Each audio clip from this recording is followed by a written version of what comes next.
Hello friends, स्वागत है आप सभी का टॉपर्स मैनिया में। आज इस वीडियो में हम जो पॉलिनोमियल होता है ax square plus B x plus c equal to 0, आज हम देखेंगे कि इसमें जो a, b और c दे रखा है ये कब पॉजिटिव होता है और कब ये निगेटिव होता है। तो चलिए स्टार्ट करते हैं बिना समय को वेस्ट किए हुए। The graph of y equal to ax square plus B x plus C are given. ठीक है, ये ग्राफ दे रखा है सारा, ax square plus B x plus C मान लिया गया है। ठीक है ना। अब हमको क्या बताना है, identify the sign of a b and c in each of the following. ठीक है, ये जो ग्राफ दे रखा है इस सारे ग्राफ को हमने एक इक्वेशन दे दिया ax square plus B x plus C. अब हमसे पूछ रहा है कि ये ए बी और जो सी है इसका हमको बताना है कि ये पॉजिटिव है कि निगेटिव है। यही तो पूछा है, identify the sign of, sign बताना है, ए बी सी का साइन बताना है हमको। ठीक है, तो अब तुमको कैसे पता चलेगा, हमने तो a का देखा था कि अगर एक्स स्क्वायर का जो कॉफिशिएंट है वो अगर पॉजिटिव है तो अपवर्ड बनेगा, निगेटिव है तो डाउनवर्ड बनेगा। तो a की वैल्यू मैं यहाँ पे सारे ग्राफ के लिए लिख देता हूँ। a की वैल्यू यहाँ पे क्या होगी, a की वैल्यू इस ग्राफ के लिए, क्योंकि ये पैराबोला जो है डाउनवर्ड है, फर्स्ट वाला पैराबोला जो है ये डाउनवर्ड आपको दिख रहा है, तो यहाँ पे a की वैल्यू हमारी क्या होगी, निगेटिव होगी। a की वैल्यू हमारी निगेटिव होगी। दूसरे वाले में क्या होगा, a की वैल्यू पॉजिटिव होगा क्योंकि ये अपवर्ड पैराबोला है। तीसरे वाला में a इक्वल टू पॉजिटिव। ये तीन ग्राफ हो गया, और साथ ही साथ इधर भी यही करना है, तो इसको भी मैं लिख ले रहा हूँ। a की वैल्यू यहाँ पे हमारी हो जाएगी निगेटिव, a की वैल्यू यहाँ पे हमारी हो जाएगी पॉजिटिव, यहाँ पे a की वैल्यू क्या हो जाएगी, डाउनवर्ड पैराबोला है तो negative, a equal to negative. ठीक है, a तो सबका हमने लिख लिया। अब देखो b को भी कुछ टाइम के लिए होल्ड करो, हम पहले c लिख लेते हैं। c क्या होता है, c कैसे निकालेंगे, जो भी ग्राफ है वो y एक्सिस को कहां पे कट कर रहा है, y एक्सिस को कहां पे कट कर रहा है। अगर वो x एक्सिस के ऊपर कट कर रहा है तो पॉजिटिव होगा c की वैल्यू, अगर वो x एक्सिस से नीचे कट कर रहा है y एक्सिस को तो निगेटिव होगा c। जैसे अब फर्स्ट ग्राफ देखो, ये जो पहला ग्राफ है ये x एक्सिस, मैंने क्या बोला, मैंने बोला कि x एक्सिस से अगर ऊपर कट कर रहा है, y एक्सिस, x एक्सिस को देखो ये कहां कट कर रहा है उससे मतलब नहीं है, ये पैराबोला जो है वो x एक्सिस को कहां पे कट कर रहा है उससे हमको कोई मतलब नहीं है। हमको ये देखना है कि y एक्सिस को कहां कट कर रहा है। तो ये तुम्हें दिख रहा है कि y एक्सिस को यहां पे कट कर रहा है, वो x एक्सिस से ऊपर कट कर रहा है, x एक्सिस से ऊपर कट कर रहा है, यानी कि c की वैल्यू पॉजिटिव होगा, c इक्वल टू पॉजिटिव इस वाले केस में।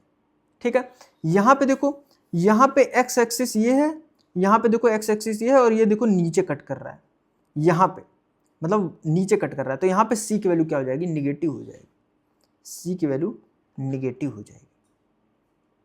अब तीसरे वाले ग्राफ में क्या है, तीसरे वाले ग्राफ में भी देखो यहाँ पे x एक्सिस से ऊपर कट कर रहा है, y एक्सिस को यहाँ पे कट कर रहा है, तो x एक्सिस से ऊपर कट कर रहा है, इसलिए यहाँ पे c की वैल्यू पॉजिटिव होगा, c इक्वल टू पॉजिटिव। इसी तरीके से इधर भी देख लो, यहाँ पे देखो नीचे यहाँ पे कट कर रहा है, यानी कि यहाँ पे c इक्वल टू क्या होगा, c इक्वल टू निगेटिव, यहाँ पे c इक्वल टू क्या होगा, पॉजिटिव, यहाँ पे c इक्वल टू क्या होगा, निगेटिव।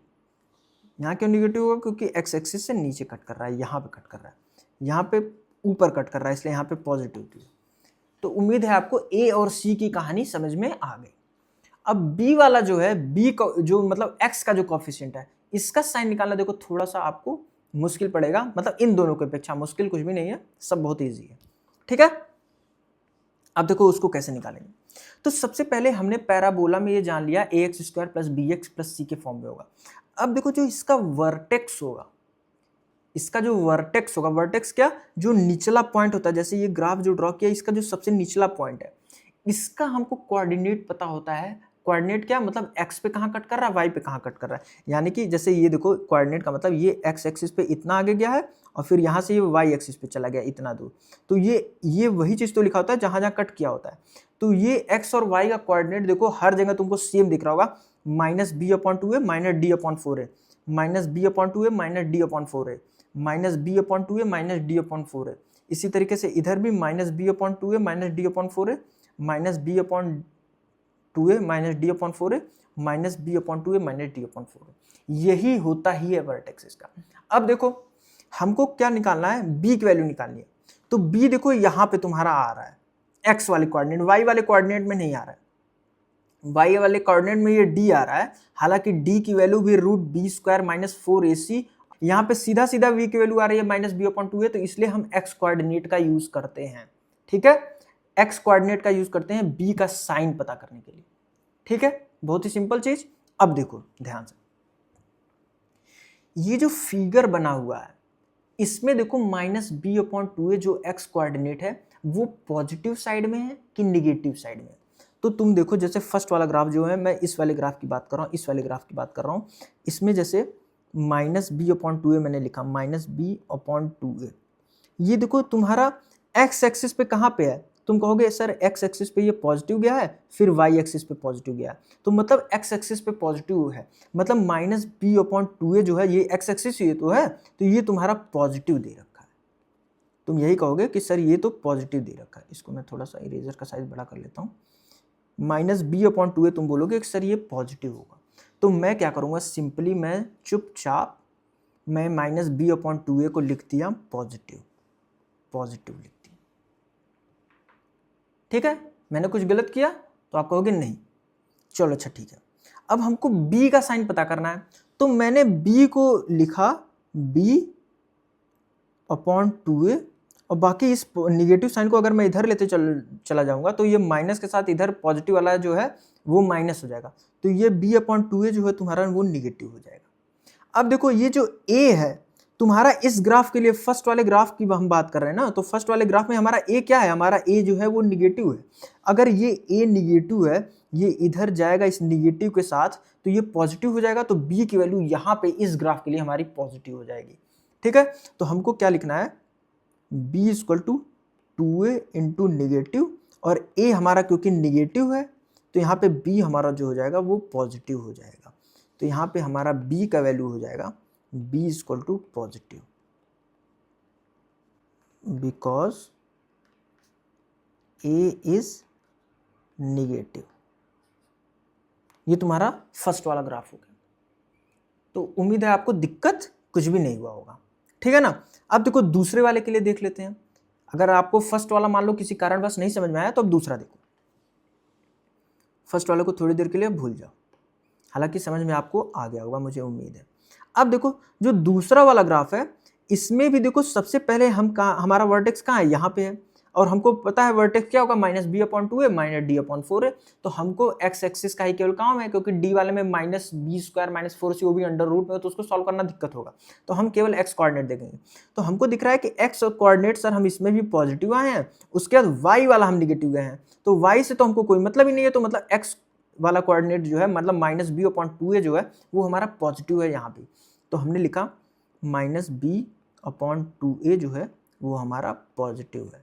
अब पॉजिटिव है तो ये माइनस साइन उधर ले जाओगे तो b/2a जो होगा, b/2a जो होगा वो हमारा निगेटिव होगा।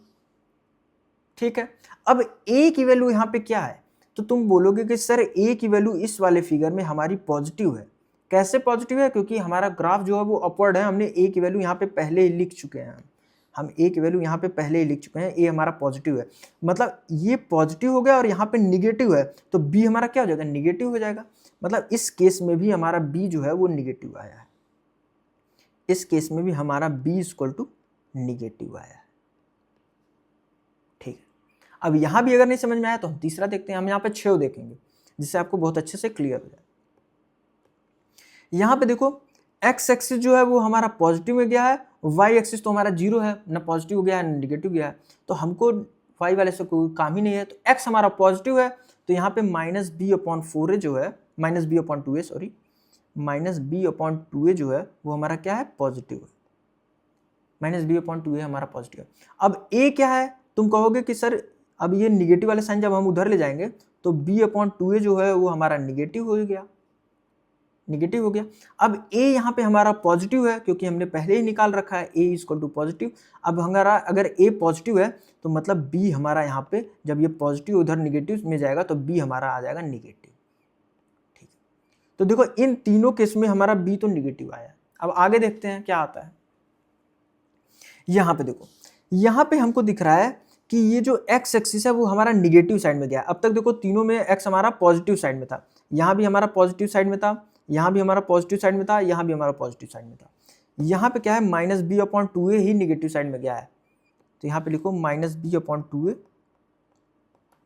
निगेटिव। अब ये निगेटिव निगेटिव कैंसिल हो जाएगा, तो बी अपॉन टू ए जो होगा वो हमारा होगा पॉजिटिव। ठीक है, पॉजिटिव। अब ए की वैल्यू देखो, इस वाले केस में ए की वैल्यू ही हमारी निगेटिव दे रखा है, हमने ये पहले निकाला है। ए हमारा इस फिगर के लिए निगेटिव है क्योंकि ग्राफ जो है वो डाउनवर्ड है, तो ए अगर निगेटिव है, अब यहाँ पे ए निगेटिव है, जब इधर पॉजिटिव के साथ जब मल्टीप्लाई होगा तो बी हमारा क्या हो जाएगा, निगेटिव हो जाएगा। तो इस केस में भी बी जो है वो हमारा निगेटिव आ रहा है। क्लियर है? अब देखो फिफ्थ फिगर देखते हैं, यहाँ पे भी माइनस बी अपॉन टू ए जो है वो एक्स एक्सिस देखो पॉजिटिव साइड में गया है, एक्स एक्सिस देखो पॉजिटिव साइड में ही तो है, एक्स पॉजिटिव साइड में है तब वाई इधर पॉजिटिव में है, तो हमको वाई से कोई मतलब नहीं है, तो एक्स को लिखे माइनस बी अपॉन टू ए, हम लिख देंगे पॉजिटिव, पॉजिटिव। अब ये निगेटिव वाला जो है इधर पॉजिटिव में जाएगा, तो बी अपॉन टू ए जो होगा वो हमारा हो जाएगा निगेटिव। ठीक है, अब यहाँ पे ए की वैल्यू हमारी पॉजिटिव है क्योंकि अपवर्ड ग्राफ बन रहा है, तो यहाँ पे बी की वैल्यू क्या हो जाएगी, हमारी निगेटिव हो जाएगी। ठीक, अब फोर्थ वाले ग्राफ में देखो, फोर्थ वाले ग्राफ में क्या है, फोर्थ वाले ग्राफ में भी माइनस बी अपॉन टू ए जो है वो हमारा निगेटिव नहीं पॉजिटिव दे रखा है, पॉजिटिव दे रखा है। तो यहाँ पे बी की वैल्यू, बी अपॉन टू ए की वैल्यू क्या हो जाएगी, बी अपॉन टू ए की वैल्यू हमारी हो जाएगी निगेटिव, निगेटिव। और ए की वैल्यू यहाँ पे देखो हमारी निगेटिव है ही, ए की वैल्यू हमारी निगेटिव क्यों है, क्योंकि पैराबोला हमारा डाउनवर्ड है, यहाँ पे हमने पहले निकाल भी रखा है, ए इक्वल टू निगेटिव। अब यहाँ पे ए की वैल्यू निगेटिव, यहाँ पे भी निगेटिव, मतलब यहाँ पे हमारी बी की वैल्यू क्या हो जाएगी, पॉजिटिव हो जाएगी, पॉजिटिव। ठीक है ना, जब हमारा इस तरीके से फिगर बनेगा, और भी कंडीशन हो सकती हैं, ठीक है ना, तो आपको ये बिल्कुल ऐसे ही सॉल्व करना है।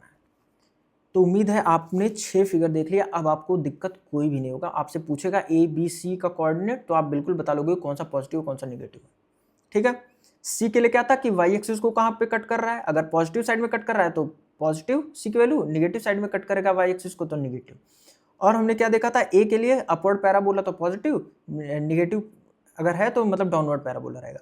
और बी के लिए क्या हमने देखा, माइनस बी अपॉन टू ए कहाँ पे लाई कर रहा है, एक्स एक्सिस पे पॉजिटिव साइड में लाई कर रहा है कि एक्स एक्सिस पे निगेटिव साइड में लाई कर रहा है। अगर पॉजिटिव साइड में लाई कर रहा है तो माइनस बी अपॉन टू ए को हम पॉजिटिव लिखते थे, उसके बाद माइनस वाला साइन उधर भेजते थे तो देखते थे पॉजिटिव आ रहा है कि निगेटिव आ रहा है। उसके बाद हम ए के वैल्यू पुट करते थे कि देखते थे ए निगेटिव है कि पॉजिटिव है, तो उस निगेटिव के साथ में मल्टीप्लाई करते थे, तब जाके हमको बी का वैल्यू पता चलता था। तो बी के लिए हमको 3 काम करना पड़ता था। तो ये हो गया आपका ए बी सी का पॉजिटिव साइन है कि निगेटिव साइन है, ये हमको पता करने का तरीका पता चल गया।